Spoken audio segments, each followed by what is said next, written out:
একটি বোরখা এবং সেই বোরখার থেকে কিন্তু গাঁজা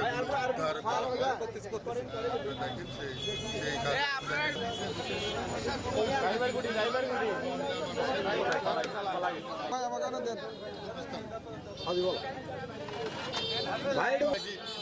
সেই টেস্ট করতো পরীক্ষা করা হয়তো আসলে এটা আমাদের কালবেলা